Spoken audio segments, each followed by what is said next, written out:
أعوذ بالله من الشيطان الرجيم بسم الله الرحمن الرحيم شهر رمضان الذي أنزل فيه القرآن هدى للناس وبينات من الهدى والفرقان صدق الله المولى العظيم. My dear brethren, Assalamu alaikum wa rahmatullahi wa barakatuh. In the English language, there is a riddle. So, lugh uhjiya, a riddle which says, what is stranger than sending coal to Newcastle?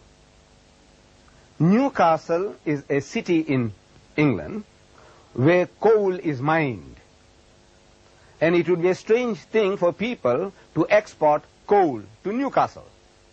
But the question is, the riddle is, what is stranger than that? And a modern answer to that riddle is sending oil to Arabia, meaning to the Arab countries. It's stranger than sending coal to Newcastle. Now, I, as a Muslim from the southmost tip of Africa, nearest to the South Pole, I am coming here to Arab lands, to Muslims who were originally where Islam started from, and I am coming to tell them something about Ramadan. And in telling them so, I have quoted a verse from the Holy Quran, from Surah Al-Baqarah, that is chapter 2, verse 185.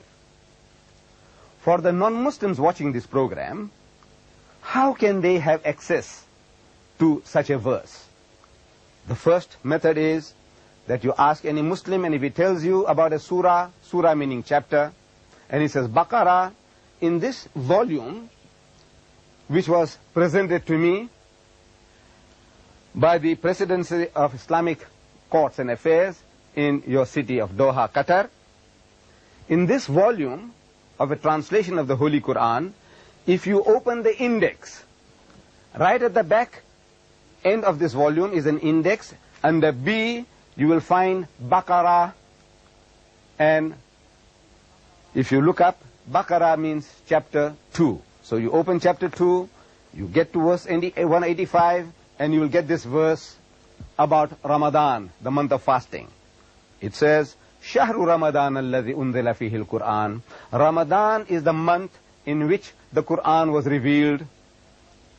Hudal lin-nasi, in it is guidance for mankind, not only for the Arabs, not only for the Indonesians, not only for the Pakistanis, but for the whole of mankind. Hudal lin-nasi wa bayyinatin min al-huda wal furqan. And it is a fuller explanation of the revelation of God, and a guidance, and as a discrimination, as a standard of judging right from wrong. This is the Quran, the final revelation of God Almighty to mankind. So Ramadan is the month in which the Quran was revealed. And two verses before this one, in verse 183, we are told, Ya ayyuhalladhina amanu, say, O you who believe, O men of faith, Ya ayyuhalladhina kutiba alaykumus siyamu kama kutiba ala alladhina min qablikum. Says, fasting has been ordained for you, has been prescribed for you, as it had been prescribed for those before you. لَعَلَّكُمْ تَتَّقُونَ, that ye may learn self-restraint, that ye may learn discipline. The purpose of fasting, we find here, told to us by God Almighty, is not just to starve ourselves, but that we may learn self-discipline. And there is nothing new in this. It is not entirely something novel, that God Almighty had ordained this system of fasting for the previous religious systems. In Judaism, the religion as taught by Moses, fasting was prescribed. In the religion as preached by Jesus Christ, Hazrat Isa alayhi salam, fasting was prescribed.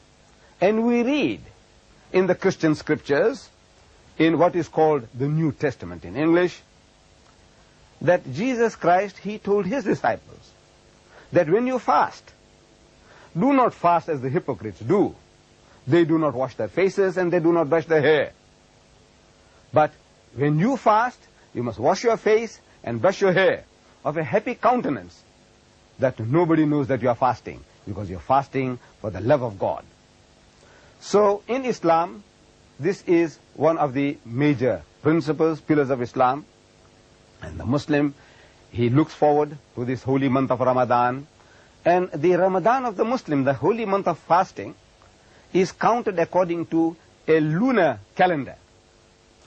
We in the West, people in the West, we have a Gregorian solar calendar based on the movement of the sun, 365 and a quarter day a year, and another 365 and a quarter, and another 365 and a quarter, and at the fourth turn of the earth around the sun, they add a day, which means they have a lunar, they have add what is called, in February, they add an extra day.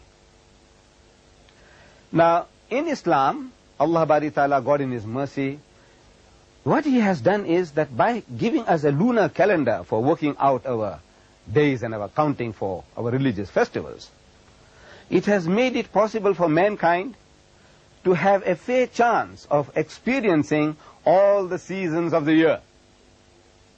For example, that if it was a solar calendar, then in the West, for example in England, which is a Western country, north of the southern of the equator, in that if Ramadan was around Christmas time, in December, like they say the birth of Jesus Christ was in December, they have a white Christmas, means always it is midwinter.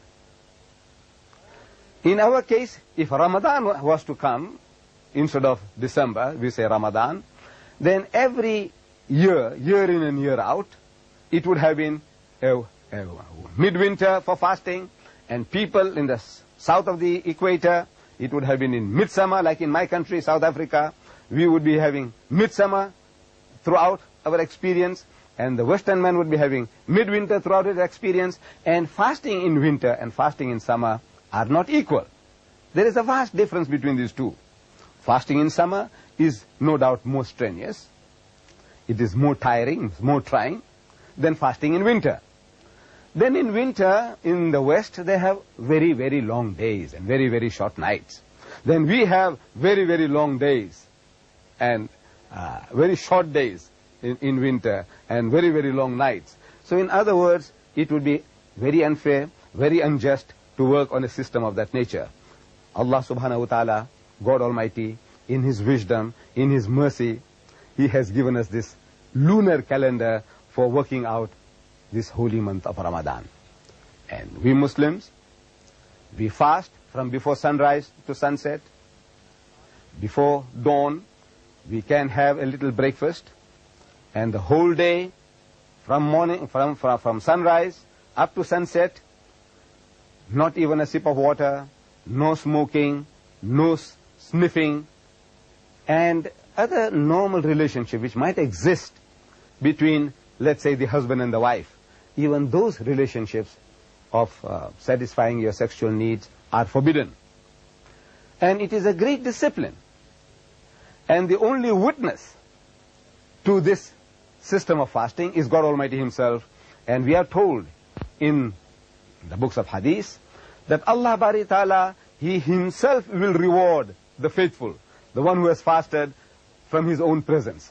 Because the Muslim has done this for the love of God only. And nobody is a witness to this, because in the privacy of one's own home, from the cool refrigerator, he can take out water and he can drink. Who is a witness to that? Nobody, except Allah. So with the fear of Allah, the love of Allah, this makes the Muslim to obey this pillar of Islam. وآخر دعوانا الحمد لله رب العالمين.